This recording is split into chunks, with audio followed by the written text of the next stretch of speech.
Oke guys, temenin aku makan siang di tengah-tengah pekerjaan yang sangat luar biasa ini, dimana akhir-akhir ini lagi banyak pasien banget, tapi tenaganya itu hanya satu orang.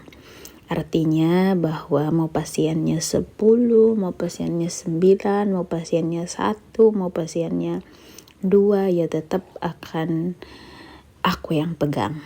Karena sekarang tenaganya lagi emang sendiri gitu, fisioterapinya cuman sendiri gitu.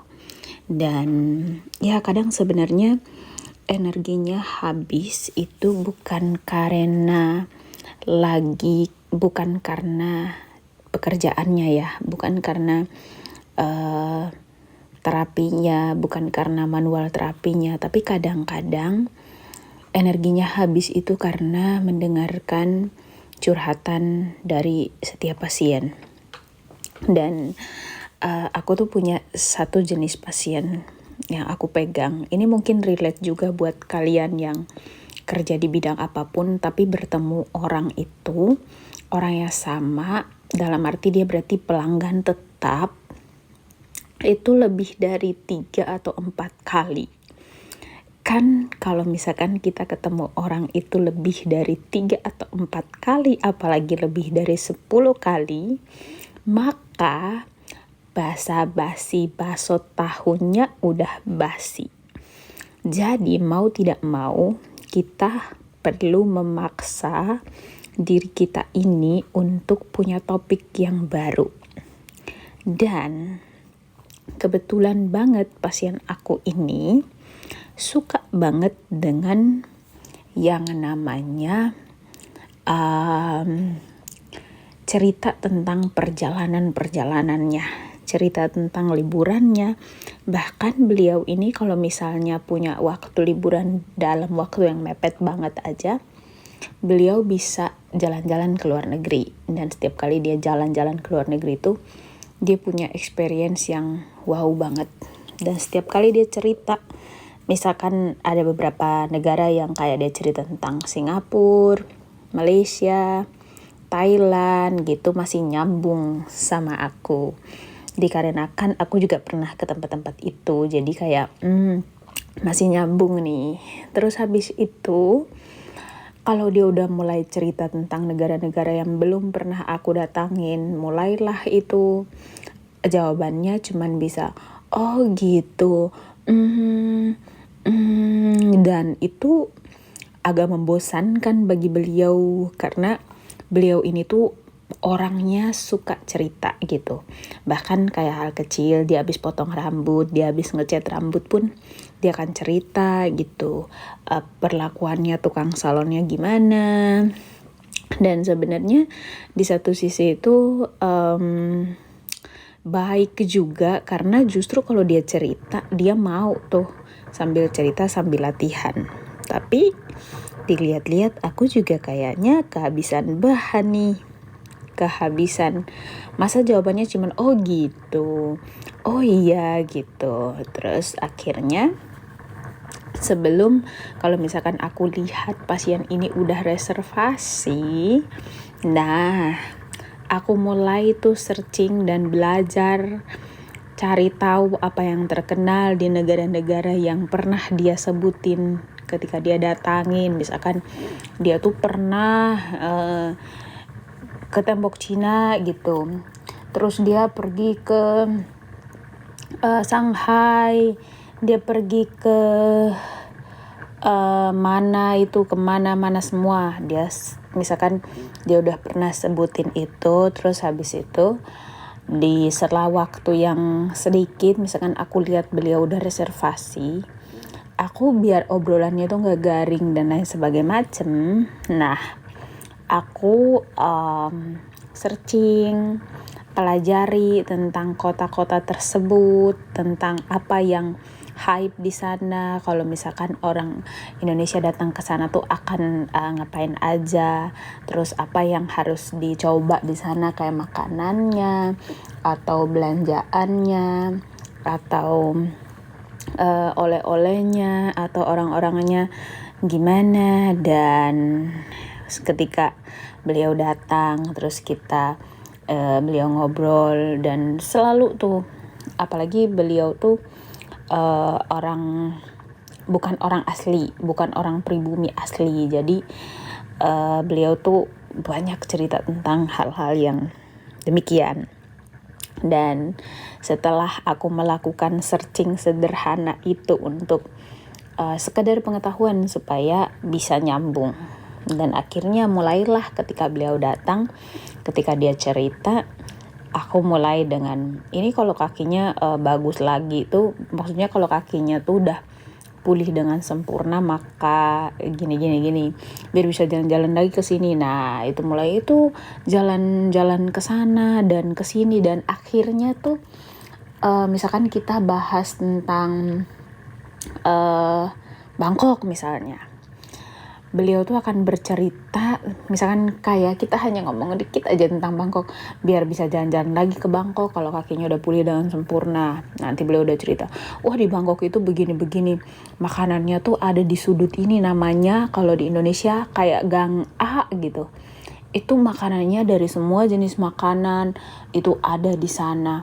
Terus orang-orangnya juga enak. Tapi kalau misalkan kamu di Bangkok, kamu nggak boleh ngelakuin hal A, B, dan C. Atau misalkan kamu kamu mau cari makanannya yang murah, kalau kamu nginap itu harus di hotel ini gitu. Jadi beliau tuh punya banget rekomendasi, dan beliau tuh kayak, karena udah berusia, jadi experience-nya tuh udah banyak. Dan emang beliau tuh kalau setiap kali misalkan pergi ke Bangkok itu nggak sehari, 2 hari, 3 hari, tapi bisa 3 minggu sampai 1 bulan. Jadi bener-bener explore. Jadi yang dia cerita misalkan di gang ini tuh jual jus mangga tuh enak banget gitu. Itu bener-bener yang kayak dia udah tahu, terus sampai harga-harganya juga dikasih tahu. Nanti kalau kekurangan uang bat bisa tukar di sini, di deket situ gitu. Atau misalnya itu bisa bayar juga pakai uang Indonesia, atau pokoknya dia tahu banyak hal. Jadi dari situlah ketika ada hal baru yang aku pelajari, bahwa ternyata pada saat kita bercerita, latihannya itu jadi gak membosankan, fisioterapinya itu jadi gak membosankan. Dan yang paling penting, 1 jam bersama beliau tuh, beliau gak berasa bahwa dia udah mampu ngelakuin latihan A, B, dan C. Jadi kayak misalkan step up gitu, karena kebetulan beliau nih permasalahannya di lutut gitu. Jadi kalau misalnya sebelumnya dicoba kayak fisioterapi, datang fisioterapi gitu-gitu, itu di 30 menit pertama aja beliau tuh udah bosan, udah capek gitu. Tapi setelah aku nemuin metode ini, setelah aku menerapkannya di dalam kehidupan beliau, dan ternyata aku juga bisa menerapkan ke pasien-pasien lain, waktu 1 jam itu sangat-sangat tidak berasa. Dan kayak misalkan dia ngelakuin step up tuh, dia beneran gak begitu fokus ke rasa sakitnya pas dia lagi step up.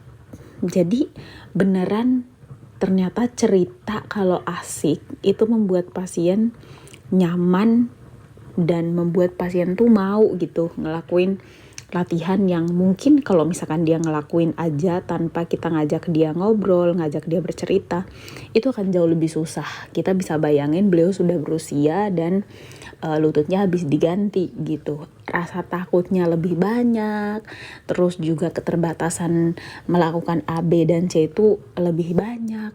Tapi dengan kita bercerita, dengan kita memulai obrolan yang ringan, dan karena aku memulainya dari emang benar-benar tuh the real experience dari beliau.